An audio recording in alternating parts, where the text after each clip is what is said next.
Page 17, now we're going to work on map B. Number 4 says on map B, write in the H and the L in the same places where they are on map A. So we know that the H was directly over Salt Lake City, and we know that the low was right over Cincinnati. So we have those. So number 4 is done, excuse me. So now we're going to draw isotherms, which are lines that connect points of equal temperature at an interval of 5 degrees Fahrenheit. We're going to start with 30.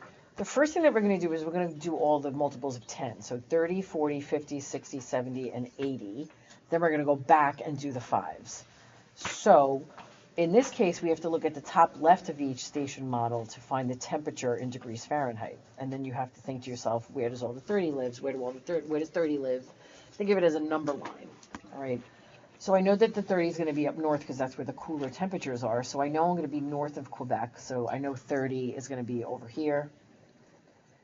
But I'm going to come south of Sault Ste. Marie because 30 is in between 29 and 34. 30 is in between 29 and 44. And we're going to go up. We're going to hit Bismarck. And then we're going to go to the east of Calgary, and we're just going to let it trail off. All right, so now I'm going to do 40. Remember, I'm going to do the multiples of 10 first.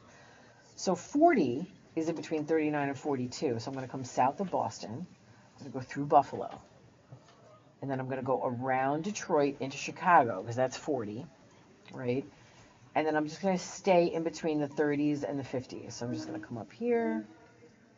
And I'm going to be east of Butte. And I'm going to go through Calgary, because Calgary is exactly 40 degrees. All right, so now I'm going to do 50. So find 50. Well, there's a 50 in Richmond. So I know I'm going to go through Richmond.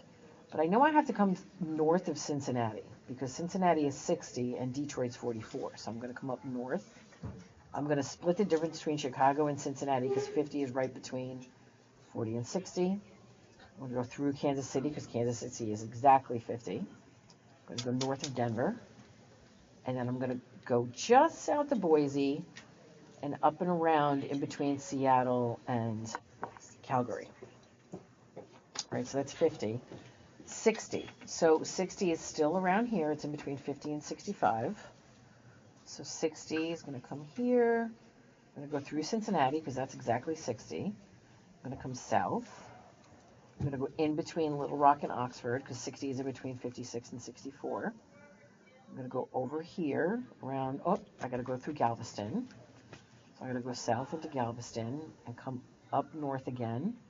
Go in between Roswell and Phoenix and up to San Francisco. So that's my 60 line. 70 falls in between 65 and 71, closer to 71. So we're going to go, and Chattanooga is exactly 70. So I'm going to come south. And I'm actually going to squeeze right over here, because 70 is in between 72 and 60 and down.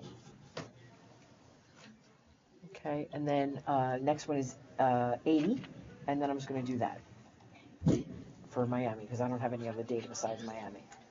Okay, now we have to go back and do the intervals of 5. So now let's find 35. 35 falls in between 31 and 39. I'm going to go right through Ottawa. And then I'm going to split the difference between the 30 and the 40 line. I'm going to go south of Minneapolis. I'm going to split the difference and go up here at 35. 45, in between 42 and 50. South of Detroit, because Detroit is 44. I'm going to split the difference. Okay, but I'm actually going to go north of Butte and go up there. All right, 55. This is 50 and this is 60, so I actually have to squeeze my line in between there. So I'm going to do this. I'm going to squeeze in there. And I'm going to come down just to the west of Little Rock, just to the north of Fort Worth, just to the north of Roswell, and I'm going to wrap around, and I'm going to hit Seattle, because Seattle is 55. Okay, now Hatteras is 65, so 65. I have to go south of Oxford, and I have to squeeze in between here. and 75 falls in between 72 and 77, and 75 falls in between these two. So 75 kind of goes like that, right? And then we don't need an 85. So these are my isotherms, all right? So that's done. 6 says, lightly outline the one region that has any cloud cover at all. That is, draw a light line to separate the areas with partial or complete cloudiness from the clear areas. Okay, so everybody get a green colored pencil. We're going to do this lightly in green, all right? Our goal is to find any station models that have partly cloudy or rain, R for rain or F for fog, and separate them from stations that have nothing. So if we start over here, we're going to draw a line between Sault Ste. Marie and Winnipeg. We're going to wrap it around Minneapolis. We're going to separate Minneapolis and Bismarck. We're going to separate, Kansas City has nothing. We're going to separate Chicago and Kansas City. All right, we're going to separate Oxford and Little Rock because Oxford has rain and Little Rock does not. We're going to separate Lake Charles from Galveston. We're going to wrap it around. We're going to separate Tampa from Miami because Tampa has partly cloudy and Miami doesn't. We're going to separate Tampa and Jacksonville because Jacksonville has clear skies. We're going to separate Jacksonville from these two because they have partly cloudy. We're going to come up here and we're going to wrap around. And this whole green area means that this area has some kind of clouds or precip or fog. So we're going to very, very lightly, I mean lightly, color that in.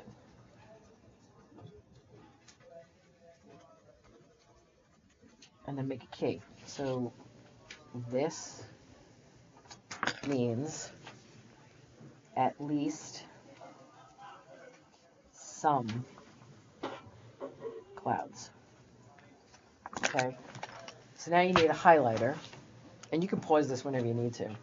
We need a highlighter, and we're going to highlight any place that has an R for rain or an F for fog. All right, so New York, Detroit, Chicago, Cincinnati, Richmond, Oxford, Lake Charles, so down here. Okay, so now check this out. We're going to connect that. Okay, and then this whole area. Okay, so what this means is rain or fog. Now, if you remember, this might start looking familiar because that is actually this. So we have the wide swath of precipitation and the narrow swath of precipitation. So now we have to draw in our warm front and our cold front, right? So let's start with the cold front because that's usually easier. You see this steep temperature gradient here? Well, the cold front is going to come down from the low, and we're going to separate the high temps from the low temps. So if you notice here, it's 76 over here, and it's only 60 over there. So, cold front. The highlighter's still wet, so it's not really drawing too well. And the warm front is right over here.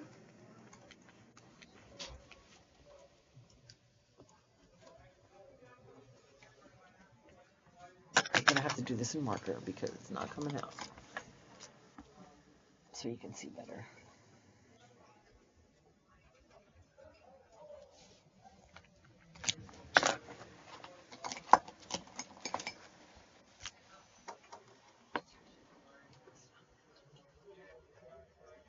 Okay, so this is the synoptic weather map that we used to do by hand, but now we do on computer.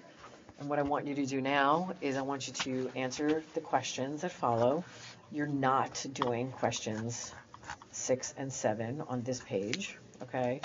In addition to these, in your purple packets, you're going to be working on the back of the packet, right? On page 29, as it says on Schoology, you are not doing question number 3. You're not doing question number 3. So the rest of the purple packet is your homework, and these questions, not including 6 and 7, are your questions that you need to answer for this lab. And we will go over them on Monday. Have a good weekend.